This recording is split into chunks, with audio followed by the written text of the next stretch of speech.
شرور أنفسنا ومن سيئات أعمالنا من يهده الله فلا مضل له ومن يضلل فلا هادي له وأشهد أن لا إله إلا الله وأشهد أن محمدًا عبده ورسوله يا أيها الذين آمنوا اتقوا الله حق تقاته ولا تموتن إلا وأنتم مسلمون يا أيها الناس اتقوا ربكم الذي خلقكم من نفس واحدة وخلق منها زوجها وبث منهما رجالا كثيرا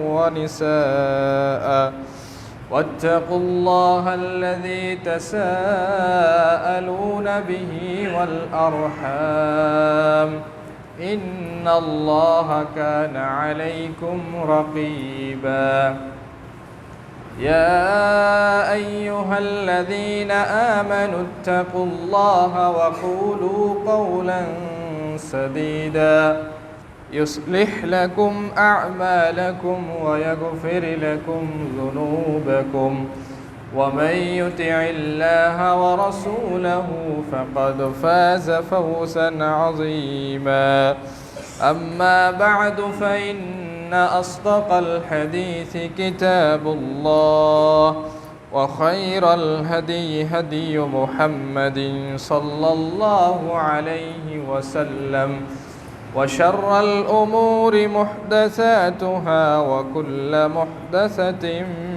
بدعة وكل بدعة ضلالة وكل ضلالة في النار فقد قال الله تعالى في كلامه المجيد أعوذ بالله من الشيطان الرجيم ومن يشكر فإنما يشكر لنفسه ومن كفر فإن الله غني حميد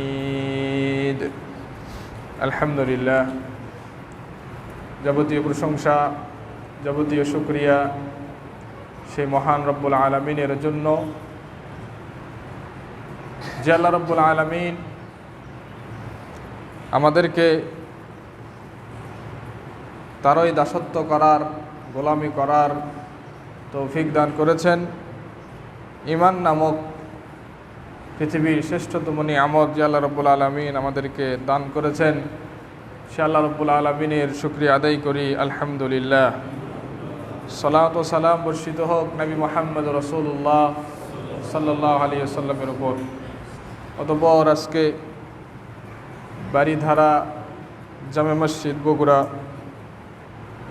আজকে জুমার দিনে উপস্থিত আগত স্বাগত প্রাণপ্রিয় দিনী ভাতৃমণ্ডলী, পর্দার আড়ালের মা ও ভগ্নীগণ, আজকে আপনাদের সামনে যে আলোচ্য বিষয় নিয়ে আলোচনা করার ইচ্ছে পোষণ করেছে সেটি হচ্ছে আলামাতু কবুলিল আমালি সালেহ, সৎ কর্ম বা সৎ আমল গ্রহণযোগ্য হওয়ার আলামত সমূহ নিয়ে আজকে আমরা সংক্ষিপ্ত সময়ে আলোচনা করার চেষ্টা করব ইনশাআল্লাহ। ওমা তৌফিক ইল্লা বিল্লাহ আলাইহি তাওয়াক্কালতু ওয়া ইলাইহি উনীব। আমরা যারা আল্লাহ রাব্বুল আলামিনকে বিশ্বাস করি এবং নবী মুহাম্মদ সাল্লাল্লাহু আলাইহি ওয়াসাল্লামের আদর্শ মেনে চলার চেষ্টা করি, আমরা চেষ্টা করি যে যাতে করে আমাদের মাধ্যমে সৎ আমল হয়, সৎ কাজ হয়ে থাকে। তো এই সৎ আমল, এই সৎ কাজ যে আমরা করি, এই কাজ আল্লাহ রাব্বুল আলামিনের কাছে কবুল হলো কি হলো না সেটা কিভাবে বোঝা যায়, সেটা বোঝার কোনো উপায় আছে কি না সেটা নিয়ে আজকে আমরা কিছু আলোকপাত করার চেষ্টা করব। যে আমি যে সৎ কাজটি করলাম, আমি যে আমাল সালেহ করলাম, এই যে সালাত, সিয়াম, হজ, জাকাত, এগুলো যে আমি করতেছি, দান সদকা, আরও বিভিন্ন যতগুলো সৎ আমল রয়েছে, এই কাজগুলো যে আমি করতেছি, এগুলো কি আল্লাহ রাব্বুল আলামিনের দরবারে কবুল হচ্ছে কি হচ্ছে না, এগুলো কিছু বিষয়ের দিকে লক্ষ্যপাত করলে বোঝা যায় যে আমার আমলগুলো কবুল হচ্ছে কি হচ্ছে না। সেগুলোর দিকে আজকে আমরা ইঙ্গিত দেব ইনশাআল্লাহ। আমালুস সালেহ কবুল হওয়ার ব্যাপারে সাহাবীদের মন্তব্য রয়েছে। সাহাবী রাদিয়াল্লাহু আনহুম তারা স্বাগতম জানিয়েছেন, যাদের আমল আল্লাহ রাব্বুল আলামিন কবুল করেন তাদেরকে সাহাবী রাদিয়াল্লাহু আনহুম স্বাগতম জানিয়েছেন। এই মর্মে আব্দুল্লাহ ইবনে মাসউদ রাদিয়াল্লাহু আনহু থেকে একটি রিওয়ায়াত বর্ণিত হয়েছে। তিনি বলছেন, আইয়ুহাল মাকবুল হানিয়ান লাক, হে মাকবুল ব্যক্তি, কবুলকৃত ব্যক্তি, যে তুমি যে আমলটি করেছো, তোমার যে আমলটি আল্লাহ রাব্বুল আলামিন গ্রহণ করেছে, এই জন্য হানিয়ান লাক, তোমাকে স্বাগতম। তোমাকে আমরা স্বাগতম জানাচ্ছি যে তুমি একটা আমল করেছো, সেই আমলটি আল্লাহ কবুল করেছে। আইয়ুহাল মারদুদ জাবারাল্লাহু মুসিবাতাক, হে প্রত্যাখ্যাত ব্যক্তি, রিজেক্টেড ব্যক্তি, যার আমল আল্লাহ রাব্বুল আলামিন কবুল করেনি, বাতিল করেছেন, তাকে লক্ষ্য করে আব্দুল্লাহ ইবনে মাসউদ রাদিয়াল্লাহু আনহু বলছেন, আইয়ুহাল মারদুদ জাবারাল্লাহু মুসিবাতাক, আল্লাহ তোমাকে তোমার বিপদে সাহায্য করুক, তোমার বিপদে আল্লাহ রাব্বুল আলামিন তোমাকে সাহায্য করুক, যাতে করে পরবর্তীতে তুমি সৎ কাজটি করতে পারো, আল্লাহ রাব্বুল আলামিন যাতে তোমার কাজটি কবুল করে নেয়। এভাবেই সাহাবী রাদিয়াল্লাহু আনহুম তারা উৎসাহিত প্রদান করতেন এবং তাদেরকে স্বাগতম জানাতেন, যাদের আমলগুলো আল্লাহ রাব্বুল আলামিনের দরবারে কবুল হতো। আলী ইবনে আবি তালিব রাদিয়াল্লাহু আনহু থেকে বর্ণিত একটি রিওয়ায়াত এসেছে ইহয়া উলুমুদ্দিনের ভিতরে। আলী ইবনে আবি তালিব রাদিয়াল্লাহু আনহু তিনি বলছেন, লা তাহতাম্মু লিকিল্লাতিল আমালি ওয়াহতাম্মু লিল কবুল, তোমরা কম কাজ করার জন্য উঠে পড়ে লেগো না। কম কাজ কিভাবে করা যায়, অল্প কাজ কিভাবে করা যায়, অল্প আমল কিভাবে করা যায়, এটার প্রতি তোমরা গুরুত্ব দিও না। ওয়াহতাম্মু, তোমরা গুরুত্ব দাও লিল কবুল, যে কাজটি আমি করতেছি সেই কাজটি কবুল হচ্ছে কিনা সেটার দিকে তোমরা গুরুত্ব দাও। ফাইন্নান নবী সাল্লাল্লাহু আলাইহি ওয়াসাল্লাম, কেননা নবী করিম সাল্লাল্লাহু আলাইহি ওয়াসাল্লাম তিনি মুআজ বিন জাবাল রাদিয়াল্লাহু আনহুকে তিনি বলেছিলেন, ইয়া মুআজ আখলিসিল আমাল ইউজজিকা মিনহুল কলিল, হে মুআজ তুমি যেই কাজটি করবে সেই কাজটি ইখলাসের সহিত করো, ইখলাসের সাথে করো, যদিও সেই কাজটি কম হয় এটাই তোমার জন্য যথেষ্ট হবে। আল্লাহ রাসূল সাল্লাল্লাহু আলাইহি ওয়াসাল্লাম মুআজ বিন জাবাল রাদিয়াল্লাহু আনহুকে বলেছিলেন, আখলিসিল আমাল ইয়া মুআজ, হে মুআজ যেই কাজটি তুমি করছো সেই কাজটি ইখলাসের সাথে করার চেষ্টা করো, যদিও সেটার সংখ্যা হয় কম, কিন্তু এটাই তোমার জান্নাতে যাওয়ার জন্য যথেষ্ট হবে। তাই অবশ্যই বেশি কাজের প্রয়োজন নাই, আমাদের উচিত এমন কাজ করা যে কাজগুলো আল্লাহ রাব্বুল আলামিনের দরবারে কবুল হবে, গ্রহণযোগ্য হবে, বাতিল হবে না। তাই আসুন আমরা কিছু উপকরণ সম্পর্কে জানার চেষ্টা করি, কিছু সিমটম সম্পর্কে জানার চেষ্টা করি, যেগুলো আমাদের ভিতরে থাকলে আমরা বুঝতে পারবো যে আমাদের আমলগুলো কবুল হয়েছে।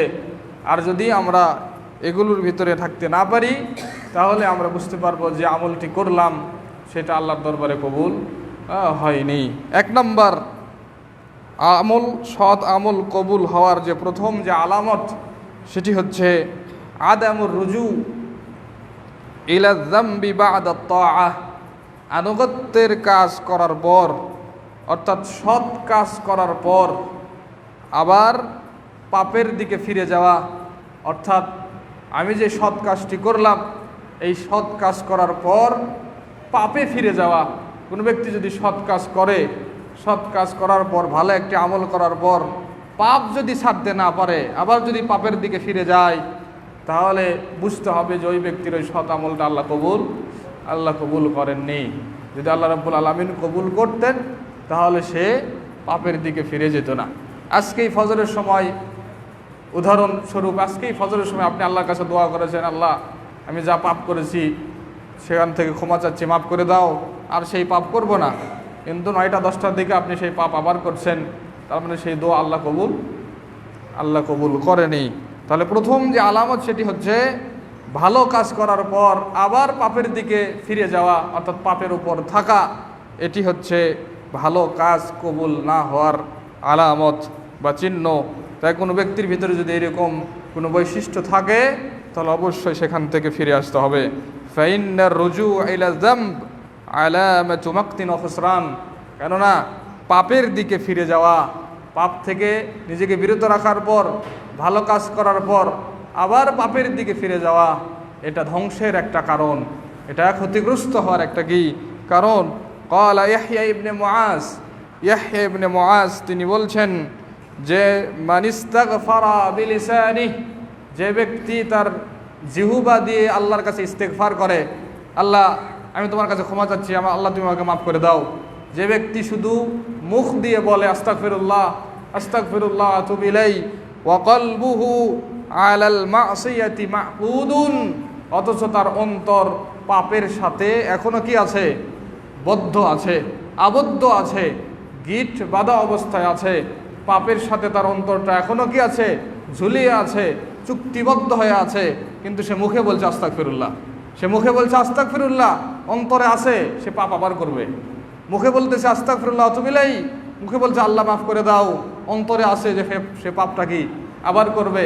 তাই ইয়াহইয়া ইবনে মুআজ তিনি বলছেন মান ইস্তাগফারা বিলিসানিহি, যে ব্যক্তি শুধু জিহ্বা দিয়ে ইস্তেগফার করে, ওয়া কলবুহু আলাল মাসিয়াতি মাকুদুন, এমতো অবস্থায় যে তার অন্তর পাপের উপরই আছে, ওয়া আজমুহু আন ইউরজিআ ইলাল মাসিয়াহ বা'দা আশ-শাহরি ওয়া ইয়াউদ, এবং সে দৃঢ় বিশ্বাসী, সে দৃঢ় বিশ্বাস করে যে সে 1 মাস পর আবার সেই পাপের দিকে ফিরে যাবে।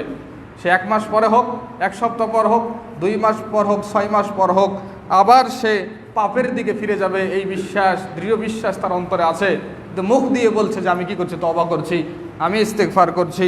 ফাসাওমুহু আলাইহি মারদুদুন, তিনি বলছেন যে তার সিয়াম তার উপরে প্রত্যাখ্যাত হবে, বাতিল হবে। তিনি সিয়াম নিয়ে আলোচনা করতে গিয়ে উক্তিটি পেশ করেছেন, ধরেন কোনো ব্যক্তি 1 মাস সিয়াম পালন করলো, 1 মাস সিয়াম পালন করা অবস্থায় সব কিছু থেকে বিরত থাকলো, তার অন্তরে এটা ছিল যে সিয়ামের মাস, রমজান মাস শেষ হলে আবার কি পাপে জড়িয়ে যাবে। ইয়াহইয়া ইবনে মুআজ বলছেন তার সিয়ামটা বাতিল, তারপর পুরো মাসের সিয়াম কিয়াম সব কিছু কি বাতিল, আল্লাহ কোনোটাই গ্রহণ করবেন না। ওয়া বাবুল কবুলি ফি ওয়াজহিহি মাসদুদুন, তার যে তওবা, তার যে ইস্তেগফার, এগুলো যে আল্লাহ কবুল করবেন এর দরজায় আল্লাহ বন্ধ করে দিয়েছেন, এর দরজা আল্লাহ রাব্বুল আলামিন খোলা রাখেননি তার জন্য। তাই কোনো ব্যক্তি যদি শুধুমাত্র মুখ দিয়ে বলে আমি কি তওবা করলাম, আমি আর পাপে নিমজ্জিত হব না, অথচ অন্তরের খবর আল্লাহ রাব্বুল আলামিন জানেন। তাই অবশ্যই মুখে যে কথা বলতে হবে, বলবেন বা আমরা বলবো, সেই কথা যাতে আমাদের অন্তর থেকে আসে, তবেই আমাদের সেই সৎ আমলটা আল্লাহ রাব্বুল আলামিনের দরবারে কবুল হবে। আজকে দেখেন রমজান মাস শেষ হওয়ার সঙ্গে সঙ্গেই এই দেশে, এই বিশ্বে, এই দেশে, আমাদের এই জেলাতে, আমাদের এই এলাকাতে, আমাদের এই পাড়া মহল্লাতে পাপের সরাসরি শুরু হয়ে গেছে। ঈদের দিন থেকে পাপ শুরু হয়ে গেছে।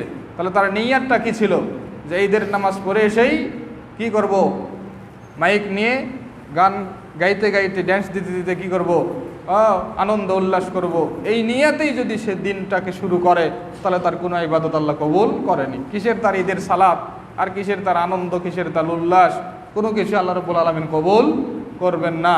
তাই কোনো ব্যক্তি যদি ভালো কাজ করার পর আবার পাপের দিকে ফিরে যায়, ওই ব্যক্তির ওই ভালো কাজটি আল্লাহ রাব্বুল আলামিন কবুল করেন না। এটি হচ্ছে প্রথম আলামত। 2 নম্বর যে আলামত, যেটা দেখে আমরা বুঝবো যে আমাদের আমল কবুল হলো কি হলো না, সেটি হচ্ছে আল ওয়াজলু মিন আদামি কবুলিল আমাল, নিজের ভিতরে ভয় থাকা যে আমার আমলটা কবুল হলো কি হলো না, এই আশঙ্কা থাকতে হবে সবার ভিতরে। সবার ভিতরে আশঙ্কাটা থাকতে হবে যে সিয়াম রাখলাম, কিয়াম করলাম, সাদকা দিলাম, জাকাত দিলাম, সাদাকাতুল ফিতর দিলাম, রমজান মাসে উমরা করলাম, হজের সমপরিমাণ নেকি পাওয়া যায়, সব করে আমি নিজেকে কি প্রাউড ফিল করতেছি, বাহ এই মাসে তো আমার অনেক ইবাদত হয়েছে, রমজান মাসে কি হলো, অনেক ইবাদত হলো, আমি খুশি, আল্লাহ আমাকে অনেক ইবাদত করার তৌফিক দিয়েছে। এই আশায়, এই খুশিতে আমরা আত্মহারা হয়ে কবে পাপের সাথে জড়িয়ে যাচ্ছি নিজেই খোঁজ খবর রাখি না। কিন্তু উচিত যে আমলটা আমি করলাম এর জন্য ভয় থাকা যে আমার সিয়াম আল্লাহ কবুল করলো কি করলো না, আমার জাকাত আল্লাহ কবুল করলো কি করলো না, আমার হজ আল্লাহ কবুল করলো কি করলো না, এই আশঙ্কায় থাকা। কোনো ব্যক্তি যদি এই আশঙ্কায় থাকে, এই ভয় তার অন্তরে থাকে, তাহলে বোঝা যাবে যে ওই ব্যক্তির আমলে সালেহ কবুল আল্লাহ রাব্বুল আলামিন কবুল করেছেন। কারণ আল্লাহ রাব্বুল আলামিন তিনি আমাদের কাছ থেকে ইবাদত চান না, তিনি আমাদের কাছ থেকে আনুগত্য চান। আমরা যদি আল্লাহ রাব্বুল আলামিনের ইবাদত নাও করি, তাহলে আল্লাহ রাব্বুল আলামিনের কোনো ক্ষতি হবে না। আমরা যদি আল্লাহ রাব্বুল আলামিনের আনুগত্য নাই করি, তাহলে আল্লাহ রাব্বুল আলামিনের কোনোই ক্ষতি হবে না। আল্লাহ রাব্বুল আলামিন পবিত্র কোরআনে এটা স্পষ্ট ভাষায় বলে দিয়েছেন, সূরাতুল লুকমানের 12 নম্বর আয়াত, ওয়া মান ইয়াশকুর ফাইন্নামা ইয়াশকুরু লিনাফসিহি, যে শুকরিয়া আদায় করে, যে কোনো কাজের কোনো নিয়ামত পেয়ে কি করলো, শুকরিয়া আদায় করলো, ফাইন্নামা ইয়াশকুরু লিনাফসিহি, সে যেন নিজের জন্যই শুকরিয়া আদায় করলো। সে কি নিজের জন্যই শুকরিয়া আদায় করলো, অর্থাৎ আমার শুকরিয়াটা আমার জন্যই লাভ, আমার শুকরিয়াটা আমার জন্য কি লাভবান। আল্লাহ রাব্বুল আলামিন এতে কোনো কি নাই, এতে কোনো লাভ নাই। আল্লাহ রাব্বুল আলামিন যা কিছু করছেন আমাদের জন্য করছেন, আল্লাহ রাব্বুল আলামিন যা কিছু দিচ্ছেন দিবেন আমাদের জন্য দিবেন, আমাদের জন্য সব কিছু করছেন। তাই আমরা যদি শুকরিয়া আদায় করি এটা আমাদের জন্যই। আল্লাহ রাব্বুল আলামিন বলছেন, ওয়া মান ইয়াশকুর ফাইন্নামা ইয়াশকুরু লিনাফসিহি, যদি সে শুকরিয়া আদায় করে তাহলে সে যেন তার নিজের জন্য শুকরিয়া আদায় করলো। ওয়া মান কাফারা, পৃথিবীর সমস্ত মানুষ যদি আল্লাহ রাব্বুল আলামিনকে অস্বীকার করে, আল্লাহ রাব্বুল আলামিনকে ইগনোর করে, আল্লাহ রাব্বুল আলামিন বলছেন ফাইন্নাল্লাহা গানী, ফাইন্নাল্লাহা গানিয়্যুন হামিদ, নিশ্চয় আল্লাহ রাব্বুল আলামিন অমুখাপেক্ষী, আল্লাহ রাব্বুল আলামিন সবসময় প্রশংসিত। আল্লাহ রাব্বুল আলামিনকে অস্বীকার করে আল্লাহর কোনো ক্ষতি করা যাবে না। ক্ষতিটা আমাদের, ক্ষতিটা কাদের? ক্ষতিটা আমাদের।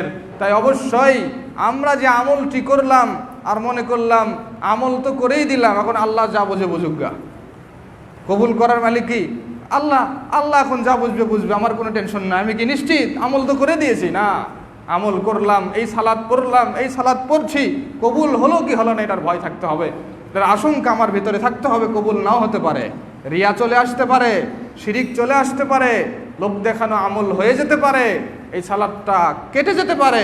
তাই অবশ্যই আমাদেরকে সবসময় এই নিয়ে চিন্তাগ্রস্ত, ভীত সন্তুষ্ট থাকতে হবে, আমল যে করলাম আল্লাহ কবুল করলো কি করলো না, এই ভয় যাদের ভিতরে থাকবে, আমল করার পর এই ভয় যাদের ভিতরে আসবে, এটা বোঝা যায় যে ওই ব্যক্তির আমল আল্লাহ রাব্বুল আলামিন কবুল করেছেন। সূরাতুজ জুমারের 7 নম্বর আয়াতে আল্লাহ রাব্বুল আলামিন বলে দিয়েছেন, ইন তাকফুরু ফাইন্নাল্লাহা গানিয়্যুন আনকুম, যদি তোমরা তোমাদের রবকে অস্বীকার করো তাহলে শুনে রাখো নিশ্চয় আল্লাহ তোমাদের কাছ থেকে অমুখাপেক্ষী। আল্লাহ রাব্বুল আলামিন তোমাদের কাছে দায়বদ্ধ নয়, আমরাই আল্লাহ রাব্বুল আলামিনের কাছে দায়বদ্ধ, আমরাই আল্লাহ রাব্বুল আলামিনের দিকে মুখাপেক্ষী, আল্লাহ রাব্বুল আলামিন অমুখাপেক্ষী। তাই অবশ্যই আমাদেরকে চেষ্টা করতে হবে যেই কাজ আমরা করছি সেই কাজ আল্লাহ কবুল করলো কিনা এটার জন্য ভীত সন্তুষ্ট থাকা। তারপর আল্লাহ রাব্বুল আলামিন বলছেন, ওয়ালা ইয়ারদা লিইবাদিহি আল কুফরা, আল্লাহ রাব্বুল আলামিন তার বান্দাদের মাধ্যমে কোনো কুফরি হবে, সংগঠিত হবে, এটা আল্লাহ রাব্বুল আলামিন পছন্দ করেন না, আল্লাহ রাব্বুল আলামিন চান না, চাই না। ওয়া ইন তাশকুরু ইয়ারদাহু লাকুম, আর যদি তোমরা আল্লাহর শুকরিয়া আদায় করো এটা আল্লাহ রাব্বুল আলামিন তোমাদের জন্য পছন্দ করে থাকেন। তাই আমাদেরকে সর্বদাই এই কথা খেয়াল রাখতে হবে, আমরা যে ইবাদত করছি এটা আমাদের জন্যই, আমরা যে দান করছি এটা আমাদের জন্যই, আমরা যে সিয়াম রাখছি এটা আমাদের জন্যই, আমরা যে হজ করছি, যাবতীয় যে নেকির কাজ করছি এটা আমাদের জন্যই। এতে আল্লাহ রাব্বুল আলামিনের কিঞ্চিত পরিমাণ কোনো লাভ নাই, যা হবে সব কিছু আমাদেরই। তাই অবশ্যই এই আশঙ্কা থাকতে হবে, আমি যে কাজটি করলাম এই কাজটা কবুল হলো কি হলো না। আল্লাহ রাব্বুল আলামিন আরেকটি আয়াতে সেটা স্পষ্ট ভাষায় বলে দিয়েছেন, সুনানুত তিরমিজির হাদিস 3145 নম্বর হাদিস। এই হাদিসে যে আয়াতের তাফসীর নিয়ে আসা হয়েছে, আয়েশা রাদিয়াল্লাহু আনহা থেকে বর্ণিত, তিনি বলছেন, সাআলতু রাসূলুল্লাহ সাল্লাল্লাহু আলাইহি ওয়াসাল্লাম আন হাযিহিল আয়াহ, আমি রাসূল সাল্লাল্লাহু আলাইহি ওয়াসাল্লামকে এই আয়াত সম্পর্কে জিজ্ঞাসা করলাম। কোন আয়াত? সূরাতুল মুমিনুনের 60 নম্বর আয়াত। আল্লাহ রাব্বুল আলামিন বলছেন, ওয়াল্লাযীনা ইউতুনা মা আতাউ ওয়া কুলুবুহুম ওয়াজিলাহ, যারা যা দেওয়ার সেগুলো দিয়ে দিল এমত অবস্থায় যে তাদের অন্তরগুলো ভীত সন্ত্রস্ত, ভয়ে তাদের অন্তরগুলো প্রকম্পিত হয়ে আছে।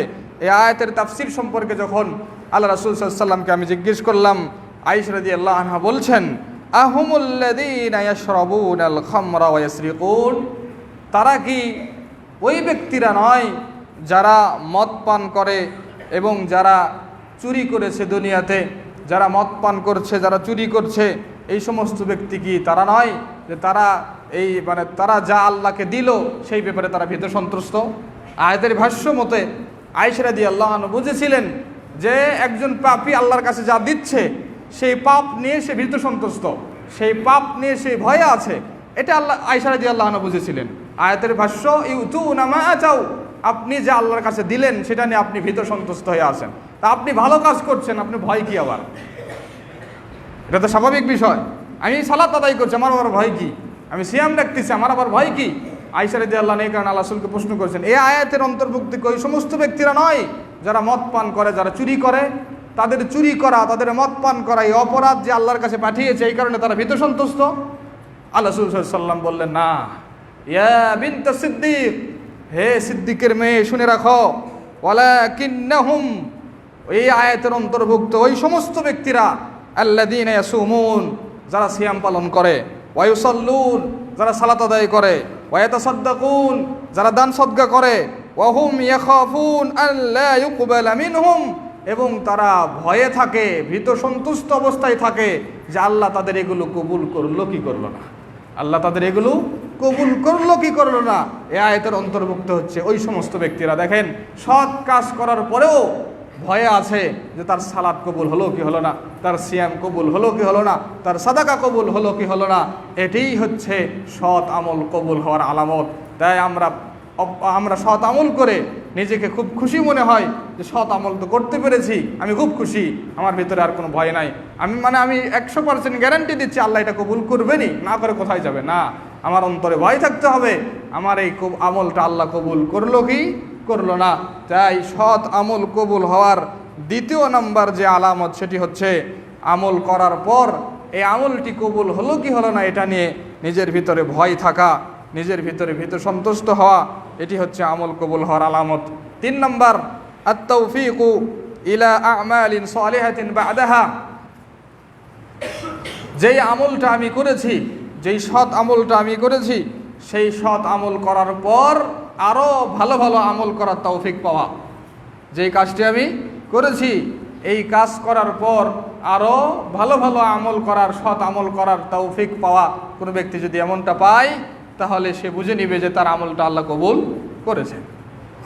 যেমন একটি আমল করলাম, রমজান মাসে সিয়াম রাখলাম, এই রমজান মাসে সিয়াম রাখার পরই এই মাসে যে ব্যক্তিরা আল্লাহর পাপে জড়িয়ে যায়নি, কারণ আরও বেশি বেশি ভালো কাজ করার তৌফিক পেয়েছে, তার জন্য আরও বেশি ভালো কাজ করা সহজ হয়েছে, তার জন্য আরও বেশি ভালো কাজ করার সুযোগ এসেছে, সেই ব্যক্তি এটা মনে করবে যে তার ইবাদত আল্লাহ কবুল করেছেন, তার আমালুস সালেহ আল্লাহ কবুল করেছেন। একজন ব্যক্তি হজ করে আসলো, একজন হাজি হজ করে আসলো, হজ করে এসে তার জীবনটা পরিবর্তন হয়েছে, বুঝে নিতে হবে তার হজটা আল্লাহ কবুল করেছেন। কিন্তু হজ করার আগেও সিগারেট খেত, শুধু মক্কায় গিয়ে সিগারেট খায়নি, সুযোগ পেলে বাসায় হয়তোবা হোস্টেলে হয়তোবা খেয়েছে, কিন্তু হজ করে এসে আবার সিগারেট আবার কি আগের মতোই হাতে থেকে যায়। বোঝা যায় যে তার 8 লাখ 7 লাখ 5 লাখ 4 লাখ আগের যুগের 2 লাখ 2.5 লাখ সব টাকাটাই বৃথা, তার কষ্টটা বৃথা, 40 দিন সেখানে অবস্থান করাটাই বৃথা। তাহলে অবশ্যই বুঝতে হবে আপনি হজ করে আসলেন, এই হজের প্রতিদান হচ্ছে জান্নাত। এই হজের প্রতিদান কি? জান্নাত। কোনো প্রতিদান নাই জান্নাত ছাড়া। মাকবুলকৃত হজের প্রতিদান হচ্ছে জান্নাত।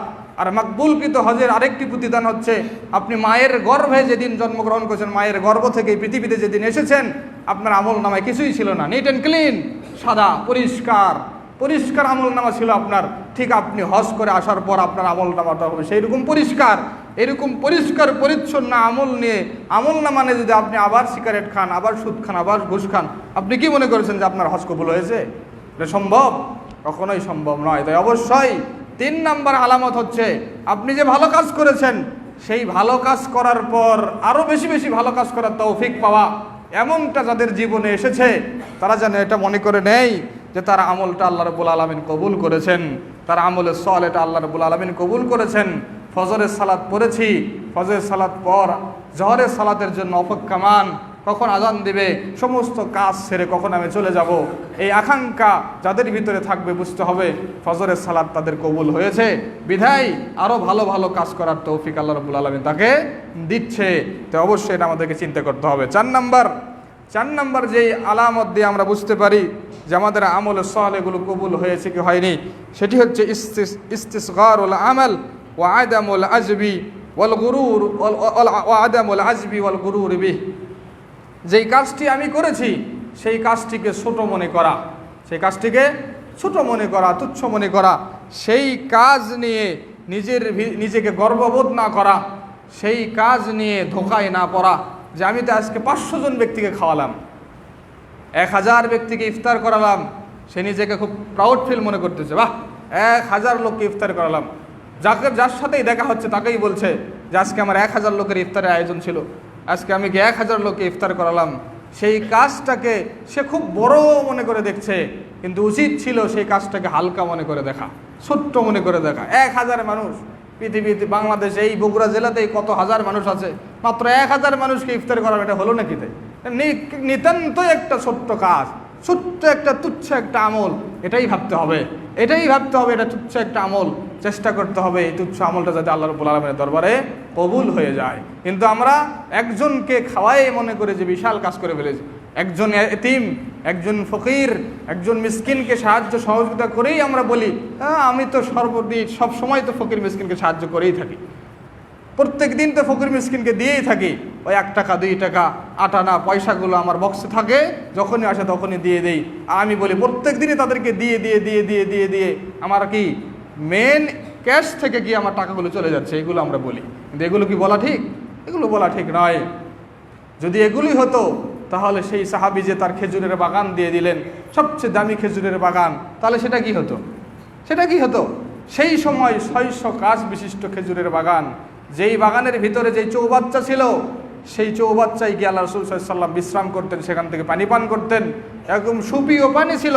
সেই বাগানটি একটি খেজুর গাছের বিনিময়ে, জান্নাতের একটি খেজুর গাছের বিনিময়ে বিক্রি করে দিলেন। তাহলে সেই সময়কার খেজুর গাছের বর্তমান দাম কত হতো? লক্ষ লক্ষ কোটি কোটি টাকা। আপনি দান করবেন জীবনে? কোটি কোটি টাকা কেউ দান করেছে? কোটি কোটি টাকা, হিসাব নাই যে আমি 10 কোটি টাকা দান করে দিলাম, এরকম কোনো সাহসী ব্যক্তি আছে? বাংলাদেশে আছে 2 কোটি 3 কোটির লোক আছে, 10 কোটি 20 কোটি লোক দান করে দিলাম দিন ইসলামের জন্য, দান করে দিলে এরকম সাহস আছে কারণ? নাই, সাহস নাই, হার্ট অ্যাটাক করে মারা যাবে। যদি তার মুখ দিয়ে উচ্চারণ হয় যে 20 কোটি টাকা দান করে দিলাম, এই কথা বলার শেষ আর হার্ট অ্যাটাক করা শেষ।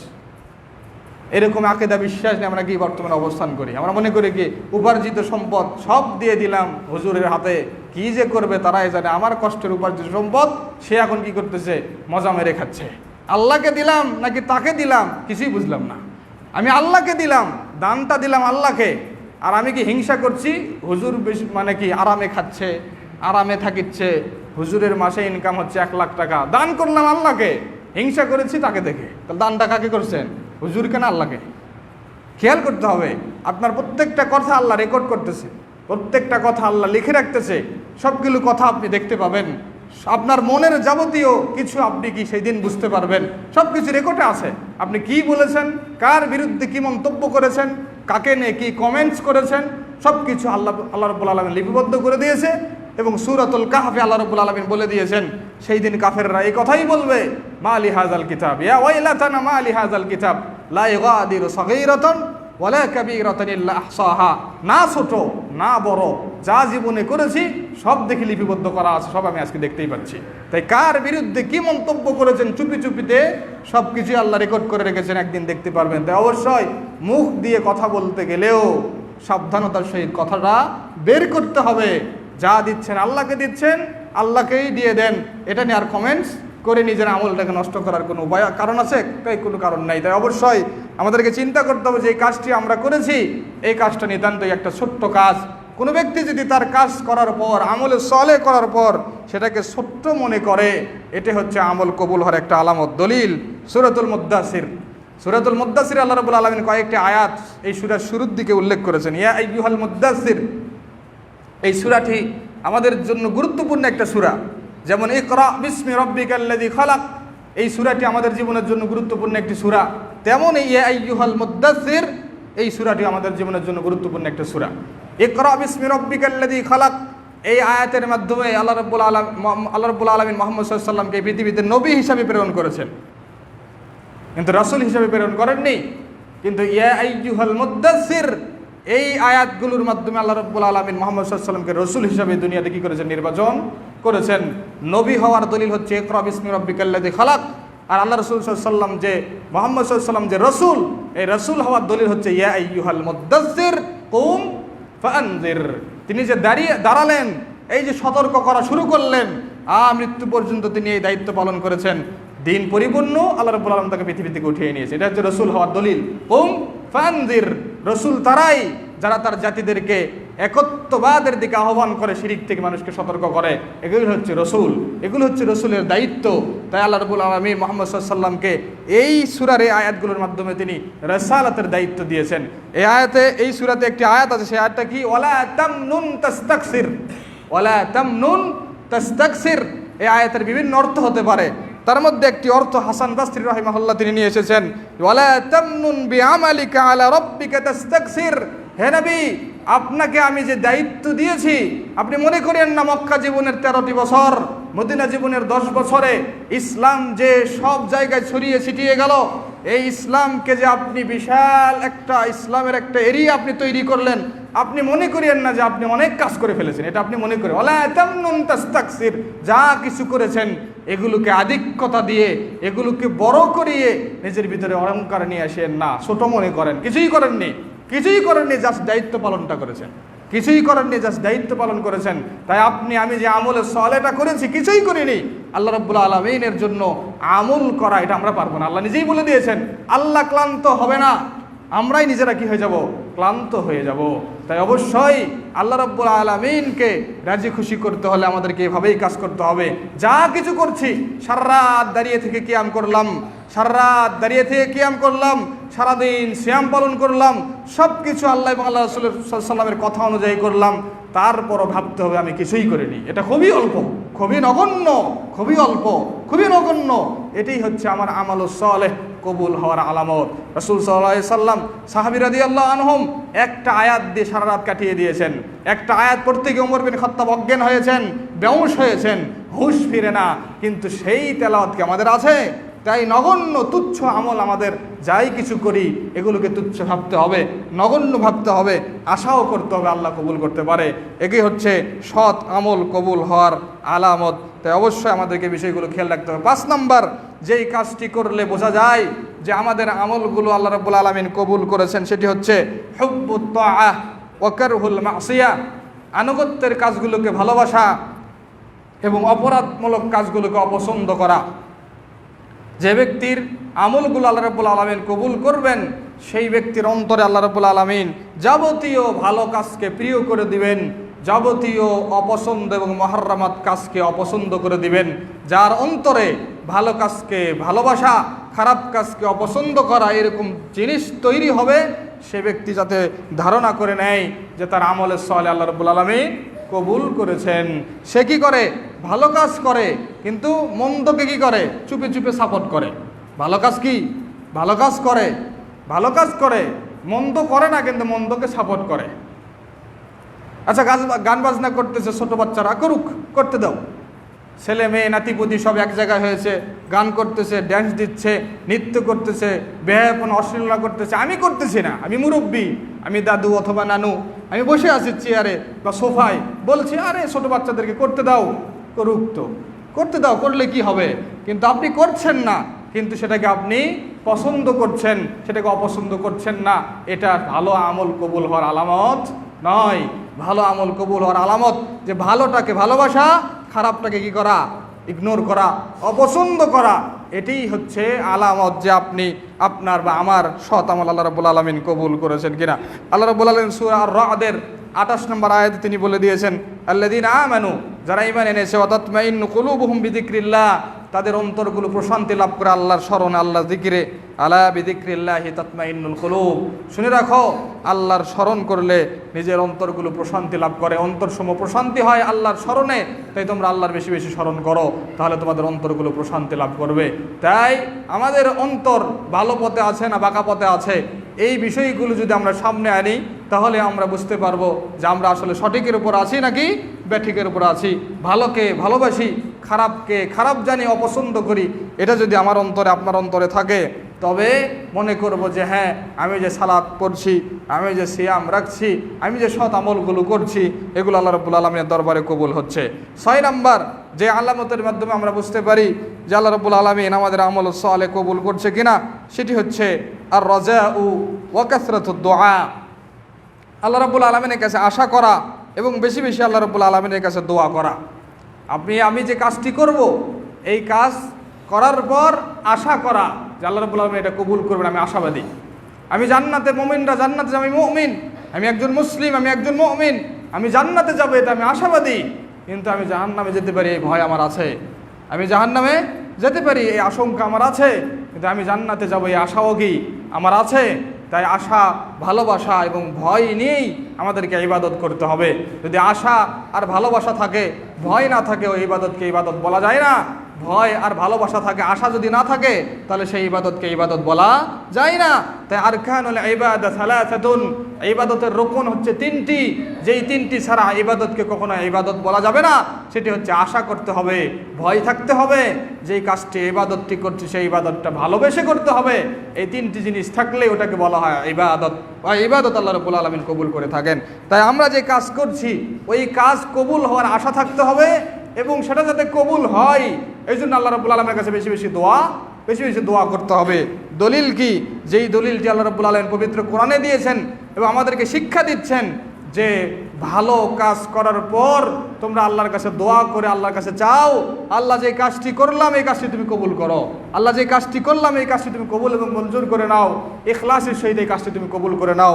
দেখেন সূরাতুল বাকারার 127 নম্বর আয়াতে আল্লাহ রাব্বুল আলামিন বলে দিয়েছেন, আল্লাহ রাব্বুল আলামিন যখন ইব্রাহিম আলাইহিস সালাম এবং তার ছেলে ইসমাইল আলাইহিস সালামকে মক্কা কাবা ঘর নির্মাণ করার দায়িত্ব দিলেন, ইব্রাহিম আলাইহিস সালামকে দায়িত্ব দিলেন, ইব্রাহিম আলাইহিস সালাম তার ছেলের সহযোগিতা নিয়ে কাবা ঘর যখন নির্মাণ করলেন, কাবা ঘর নির্মাণ করা যখন শেষ হলো, তখন ইব্রাহিম এবং ইসমাইল আলাইহিস সালাম আল্লাহর কাছে কি বলেছিলেন, যেটা আল্লাহ রাব্বুল আলামিন পবিত্র কোরআনে উল্লেখ করেছেন, ওয়াইদ ইয়ারফাউ ইব্রাহিম আল কাওয়াইদ মিনাল বাইত ওয়া ইসমাইল রব্বানা তাকাব্বাল মিন্না ইন্নাকা আনতাস সামিউল আলিম।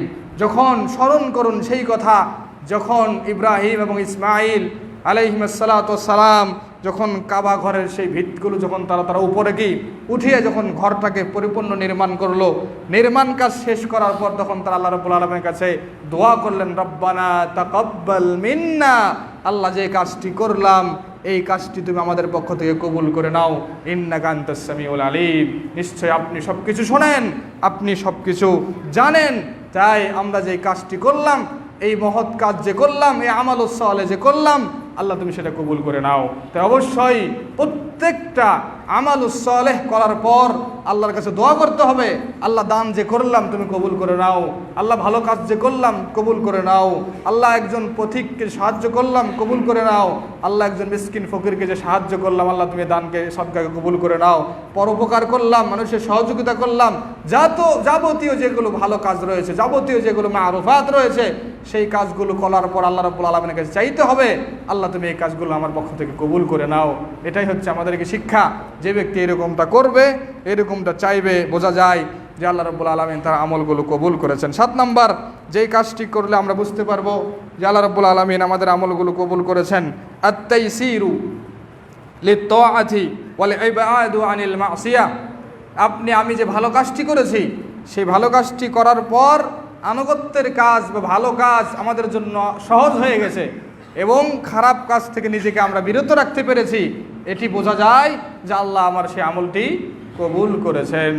কারো জন্য আল্লাহ রাব্বুল আলামিন কোনো ভালো কাজকে সহজ করে দিয়েছেন, এটা প্রমাণ বহন করে ওই ব্যক্তির বিগত আমলগুলো আল্লাহ কবুল করেছেন। সেই ব্যক্তি পাপে আর নিমজ্জিত হয় না, পাপ থেকে নিজেকে সেফ রাখে, এটা প্রমাণ বহন করে যে ওই ব্যক্তির আমল আল্লাহ রাব্বুল আলামিন কবুল করেছেন।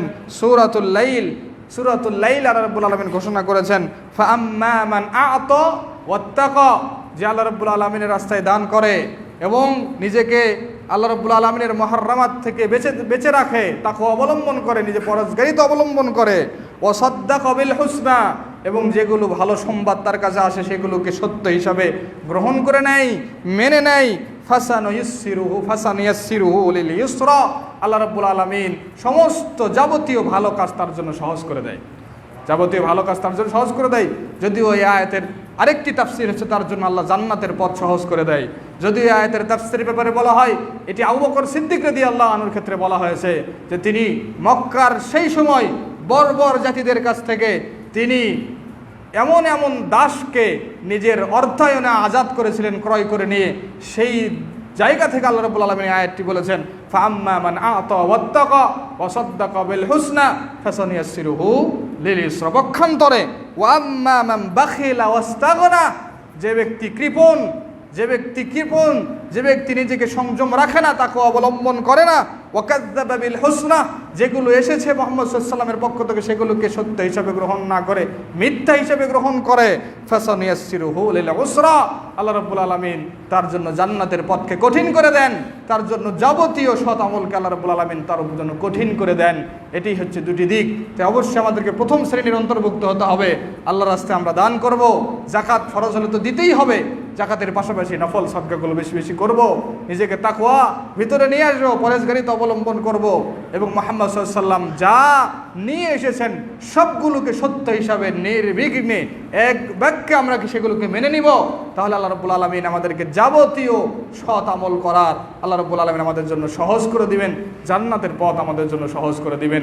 এইরকম যদি কারো জীবনে হয়ে থাকে তাহলে সেজন্য এটা বুঝে নেয় যে ওই ব্যক্তির সৎ আমল আল্লাহ রাব্বুল আলামিন কবুল করেছেন, ওই ব্যক্তির দান, ওই ব্যক্তির সাদাকা, ওই ব্যক্তির তাকওয়া, ওই ব্যক্তির এই যাবতীয় আমলগুলো আল্লাহ রাব্বুল আলামিন কবুল করেছেন। 8 নাম্বার যেই কাজটি করলে আমরা বুঝতে পারি যে আল্লাহ রাব্বুল আলামিন আমাদের সৎ আমলগুলো কবুল করেছেন সেটি হচ্ছে হুব্বুস সালিহিন ওয়া বুগযু আহলিল মাআসি।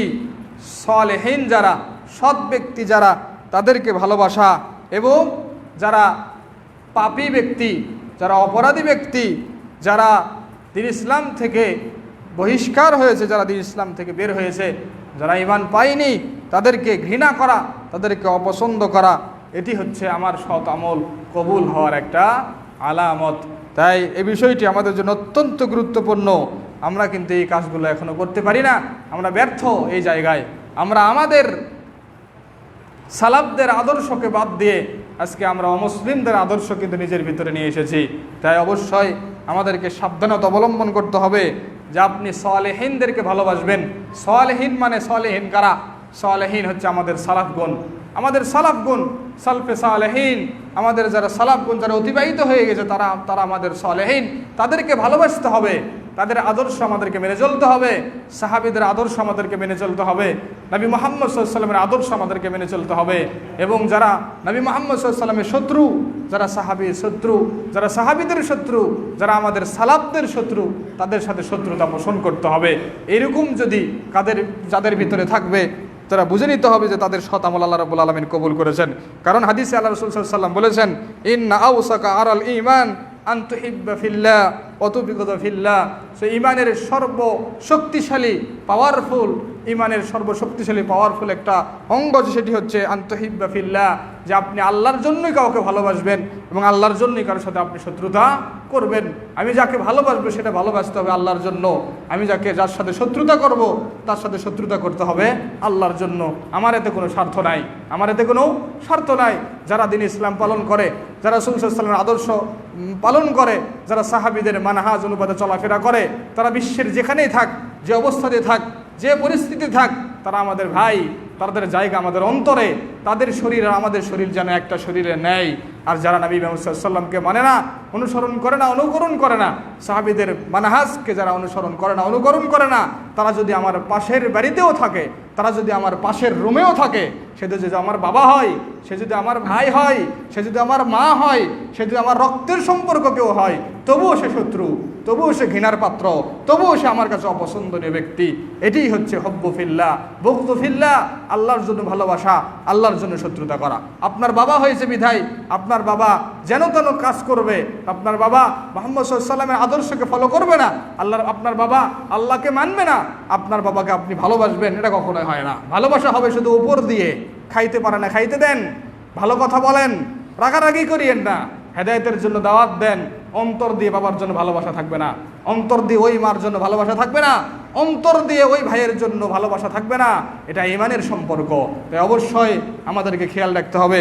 আফসোস, আজকে আমরা সালেহীন সালাফদেরকে ভালো না বেসে আজকে আমরা সেই শত্রুদেরকে ভালোবাসি, যেই শত্রুরা আমাদের নবীকে গালি দেয়, যেই শত্রুরা আমাদের সাহাবীদেরকে গালি দেয়, যেই শত্রুরা আহলে বাইতকে গালি দেয়, যেই শত্রুরা সালফে সালেহিনদেরকে গালি দেয় তাদেরকে আজকে আমরা ভালোবাসি। তাই সাবধান, অবশ্যই আমাদেরকে এই মহামারী থেকে বের হয়ে আসতে হবে এবং আমাদেরকে ভালোবাসতে হবে আমাদের সালাফদেরকে, সাহাবী রাদিয়াল্লাহু আনহুমদেরকে, এবং মুহাম্মদ সাল্লাল্লাহু আলাইহি ওয়াসাল্লামের আদর্শ মেনে আমাদেরকে চলতে হবে। এই কাজ যদি আমরা করতে পারি তাহলে আমরা এটা ধরে নিতে পারি যে আমাদের আমল আল্লাহ রাব্বুল আলামিন কবুল করেছেন। 9 নাম্বার যেই কাজটি করলে আমরা বুঝতে পারবো যে আল্লাহ রাব্বুল আলামিন আমাদের আমল কবুল করেছেন কিনা, সেটি হচ্ছে কাসরাতুল ইস্তিগফার, বেশি বেশি ইস্তেগফার করা, বেশি বেশি ইস্তেগফার করা। বেশি বেশি ইস্তেগফার করার যে ব্যক্তি তৌফিক পায় সেই ব্যক্তি যেন এটা ধারণা করে নেয় যে আল্লাহ রাব্বুল আলামিনের জন্য যে কাজটি আমি করলাম এই কাজটি আল্লাহ কবুল করেছেন। ইস্তেগফার ব্যাপক একটা জিনিস। আল্লাহ রাব্বুল আলামিন প্রায় অধিকাংশ ইবাদতের পরেই আল্লাহ রাব্বুল আলামিন বলেছেন আস্তাগফিরুল্লাহ, তোমরা কি আল্লাহর জন্য ইস্তেগফার করো। আমরা সালাত শেষ করার পর কি বলি? আস্তাগফিরুল্লাহ। হজের যাবতীয় কার্যক্রম শেষ করার পর আল্লাহ রাব্বুল আলামিন হজের সেই আয়াতগুলো নিয়ে আসার পর যখন হজের কার্যক্রম শেষ, তারপর আল্লাহ রাব্বুল আলামিন বলছেন কুল ইস্তাগফিরুল্লাহ, আল্লাহর জন্য ইস্তেগফার করো। হজ মহৎ একটা ইবাদত, এই কাজগুলো শেষ করার পর আমাদেরকে ইস্তেগফার করতে বলা হচ্ছে। সালাত শেষ করার পর আমাদেরকে ইস্তেগফার করতে বলা হচ্ছে। আরও বিভিন্ন ইবাদত শেষ করার পর আমাদেরকে ইস্তেগফার করতে বলা হয়। তাই আমাদেরকে বেশি বেশি ইস্তেগফার করতে হবে। বেশি বেশি ইস্তেগফার করার তৌফিক যারা পায় তারা যেন এটা ধারণা করে নেয় যে তাদের আমল আল্লাহ রাব্বুল আলামিন কবুল করেন। কারণ মুহাম্মদ সাল্লাল্লাহু আলাইহি ওয়াসাল্লাম তিনি নিজেই বলেছেন, আমি স্বয়ং নিজে, এটা আমার আমল, আমি স্বয়ং নিজে প্রত্যেক দিনে ৭০ বারের অধিক আল্লাহর কাছে আমি কি করি? ইস্তেগফার করি। এটা মুহাম্মদ সাল্লাল্লাহু আলাইহি ওয়াসাল্লামের কি আমল, মুহাম্মদ সাল্লাল্লাহু আলাইহি ওয়াসাল্লামের ব্যক্তিগত আমল। আপনাকে এটা আবশ্যক করে দেয়নি যে ৭০ বার প্রত্যেক দিন বলতেই হবে, না বললে আপনি গুনাহগার হবে না। মুহাম্মদ সাল্লাল্লাহু আলাইহি ওয়াসাল্লামের আমল, মুহাম্মদ সাল্লাল্লাহু আলাইহি ওয়াসাল্লাম বুঝাতে যাচ্ছেন ইস্তেগফারের কত মূল্য, ইস্তেগফারের কত দাম। তাই অবশ্যই যাবতীয় কাজ করার পর এই সালাতের পরে যে আমরা ইস্তেগফার করি কিসের জন্য? সালাতের ভিতরে যদি কোনো ত্রুটি বিচ্যুতি থাকে ইস্তেগফারের মাধ্যমে আল্লাহ তোমার কাছে ক্ষমা চাচ্ছি, তুমি সেই ত্রুটি বিচ্যুতিকে পিছনে ফেলে দিয়ে সেগুলোকে বাদ দিয়ে আল্লাহ তুমি আমার ইবাদতটা পরিপূর্ণভাবে গ্রহণ করে নাও, এই জন্য তো আমরা ইস্তেগফার করি। কিন্তু বলেন তো ইস্তেগফার করা তৌফিক কয়জন পায়? ইস্তেগফার করা তৌফিক কতজন পায়? সালাতের পর হয়তো বা আমাদের এটা অভ্যাস হয়ে গেছে। এটা অভ্যাস না, আপনারাই স্বীকার করেছেন, কিন্তু এটা অভ্যাস। কিভাবে? আমি বলেছিলাম যে নফল সালাতের পরে, সুন্নত সালাতের পরে কোনো ইস্তেগফার নাই বলেছিলাম। শুধু ফরজ সালাতের পরে কি আছে? জিকিরগুলো আছে, ইস্তেগফারগুলো আছে। আপনারা তখন বলেছিলেন আমার তো অভ্যাস হয়ে গেছে।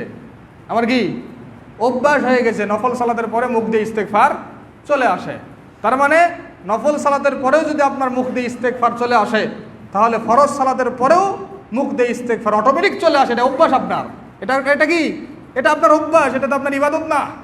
ইবাদত যদি হতো তাহলে যেদিন থেকে হাদিসটা শুনেছেন, যেদিন থেকে পেয়েছেন, যেদিন থেকে কর্ণগহরে পৌঁছেছে, ইবাদত যদি মনে করতেন তাহলে ওই কাজটি নেক্সট টাইমে করতেন না।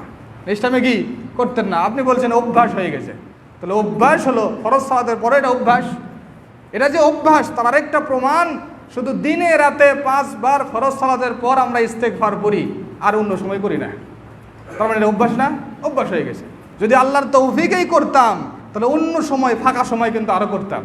ফাঁকা সময়গুলোকে আরও করতাম না? করি না। ওই সময় ইস্তেগফার বের হয় না। শুধু ফরজ নামাজের পর ইস্তেগফারটা বের হয়, আর নামাজের পর ইস্তেগফার বের হয়। কোনো নামাজ ছাড়ে না, না পানি চাওয়ার নামাজ, সালাতুল ইস্তেসকা সালাতের পরেও আস্তাগফিরুল্লাহ, জানাজার সালাতের পরেও আস্তাগফিরুল্লাহ, তাহাজ্জুদের পরেও আস্তাগফিরুল্লাহ, বেতের সালাতের পরেও আস্তাগফিরুল্লাহ, যাবতীয় সুন্নাতের পরেও আস্তাগফিরুল্লাহ। আপনি বিয়ে করবেন সালাতুল ইস্তেখারা পড়তেছেন, ওটার পরেও আস্তাগফিরুল্লাহ। আপনার কাছে প্রয়োজন চাকরির জন্য সালাতুল হাজা পড়তেছেন, ওটার জন্য আস্তাগফিরুল্লাহ। আস্তাগফিরুল্লাহ শুধু সালাতের সাথে আপনি জুড়িয়ে দিয়েছেন। আস্তাগফিরুল্লাহ শুধু সালাতের সাথে জুড়িয়ে দিয়েছেন। রাসূল সাল্লাল্লাহু আলাইহি ওয়াসাল্লাম কি বলেছেন? যে আমি দিনে ৭০ বারের অধিক আস্তাগফিরুল্লাহ আল্লাহর জন্য বলি, আল্লাহর কাছে আমি বলি। রাসূল সাল্লাল্লাহু আলাইহি ওয়াসাল্লাম কি বলেছেন যে খালি সালাতের পরে বলি? আপনি শুধু সালাতের পরে লাগালেন কেন? জানাজার সালাতের পরে আস্তাগফিরুল্লাহ কোথায় আছে? আস্তাগফিরুল্লাহ জানাজার সালাতের যেই নিয়ম যেভাবে যে সেভাবেই করেন।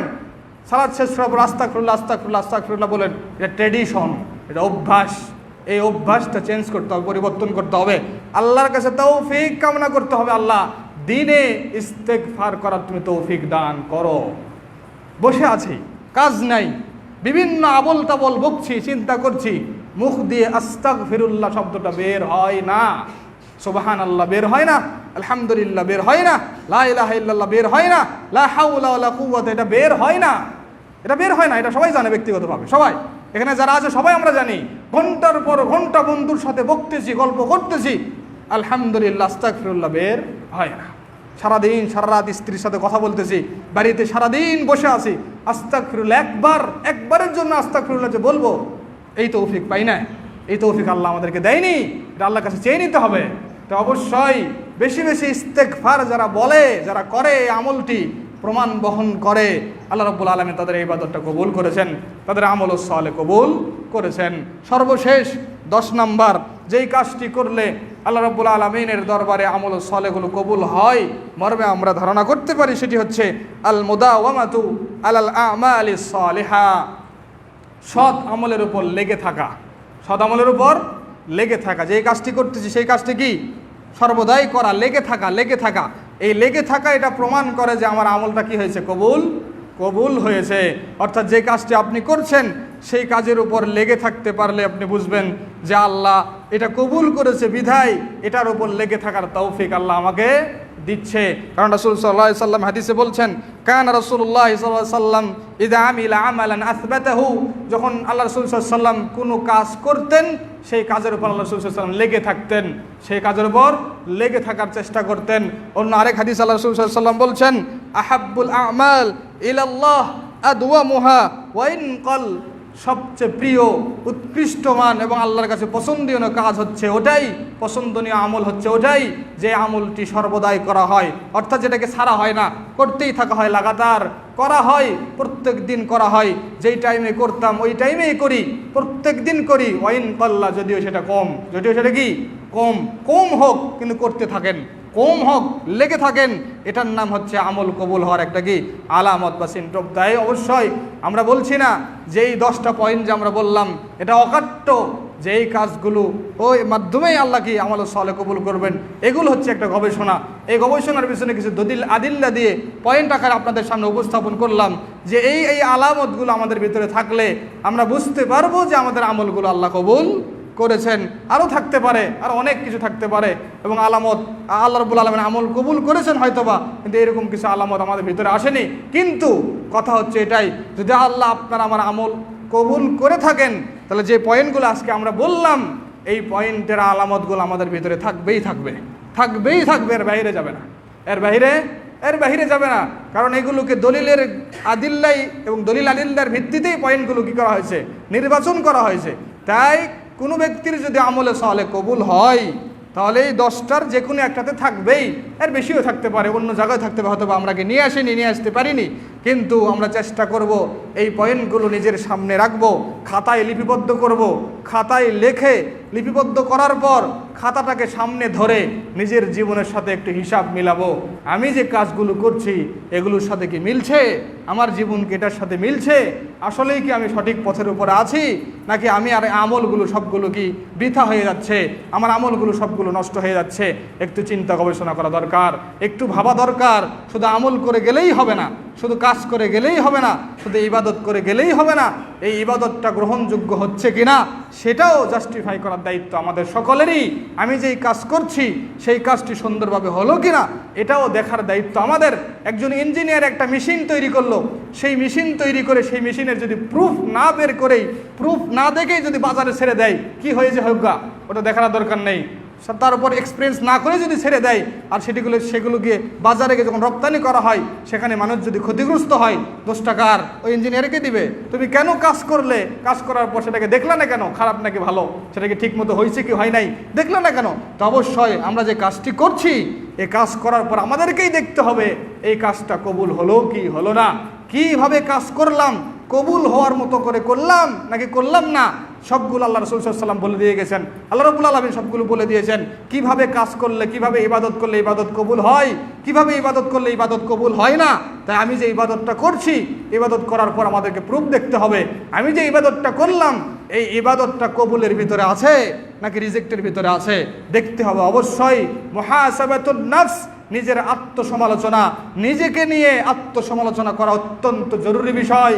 কারণ আজকে আমরা অন্যকে নিয়ে ব্যস্ত, অন্য সালাত পড়ছে কিনা, অন্য কি করছে কিনা, অন্য ইবাদত করছে কিনা, এটা নিয়ে ব্যস্ত। নিজের ইবাদত আল্লাহর কাছে কবুল হচ্ছে কিনা এটার কোনো ভরুক্ষেপ নাই। তাই নিজের আত্মসমালোচনা করুন, আমি যে কাজটি করছি সেটা আল্লাহর দরবারে কবুল হলো কিনা, আমাকে বাঁচাবে আমার আমল, আমাকে বাঁচাবে আমার ইবাদত, আমি যে আমল সালেহগুলো করছি এটাই আমাদের জীবন সঙ্গী। এই সঙ্গীগুলোই সেই দিন কবরে গিয়ে আমাদেরকে স্বাগতম জানাবে যে হে উজ্জ্বল চেহারার, এই উজ্জ্বল চেহারার ব্যক্তি তুমি কে? সে বলবে আনা আমালুকা সালেহ, আমি তোমার সৎ আমল, আমি তোমার সৎ আমল। এই সুসংবাদ পাওয়ার জন্য দুনিয়াতেই চিন্তা করেন যে আমার সেই আমলটা আল্লাহ কবুল করছে কিনা, আমার সেই ইবাদতগুলো আল্লাহ কবুল করছে কিনা। আল্লাহর কাছে আমরা দোয়া করি, আল্লাহ যে কাজগুলি আমরা করি ছোট হোক অল্প হোক, সেই কাজগুলো তুমি ইখলাসের সাথে কবুল করা তুমি তৌফিক দান করো ইয়া রাব্বুল আলামিন। হে আল্লাহ, যাদের ভিতরে আমাদের ভিতরে ত্রুটি বিচ্যুতি আছে এটা আমরা মেনে নিই, স্বীকার করি যে কাজগুলো যে কথাগুলো আজকে আমরা বললাম এর অনেকগুলো আমাদের ভিতরে আছে, আমাদের ত্রুটি বিচ্যুতি আছে। আল্লাহ আমরা সংশোধন করার চেষ্টা করব, সংশোধন করার চেষ্টা করছি। আল্লাহ তুমি আমাদেরকে সংশোধন করার মতো তৌফিক দান করো। আল্লাহ যে কাজগুলো করছি এই কাজগুলো সঠিকভাবে কবুল হওয়ার তুমি তৌফিক দান করো। আল্লাহ যেই কাজগুলো করলে ইবাদত কবুল হয় না সেই কাজগুলো থেকে বিরত থাকার আল্লাহ তুমি তৌফিক দান করো। আল্লাহ যেই কাজগুলো করলে ইবাদত কবুল হয় সেই কাজগুলো করে ইবাদত করার তুমি তৌফিক দান করো ইয়া রাব্বুল আলামিন। হে আল্লাহ তুমি আমাদের সকলকে কবুল করে নাও দ্বীন ইসলামের জন্য। হে আল্লাহ তুমি আমাদের সকলকে সিরাতুল মুস্তাকিমের উপর অটল রাখো ইয়া রাব্বুল আলামিন। হে আল্লাহ তুমি আমাদের সকলকেই জান্নাতের মেহমান হিসেবে তুমি কবুল করে নাও ইয়া রাব্বুল আলামিন। হে আল্লাহ তুমি আমাদের সকলকেই বিনা হিসাবে জান্নাতে যাওয়ার মতো পথ এবং পদ্ধতি তুমি আমাদেরকে বাতলিয়ে দাও ইয়া রাব্বুল আলামিন। হে আল্লাহ যাতে আমাদের হিসাব ছাড়াই আমরা জান্নাতে যেতে পারি সেই ইবাদত সেই আমল করার তুমি তৌফিক দান করো ইয়া রাব্বুল আলামিন। এই দাবি এবং দাওয়া রেখে আজকে সংক্ষিপ্ত আলোচনা এখানে দিতে চাচ্ছি। ওমা আলাইনা ইল্লাল বালাগ।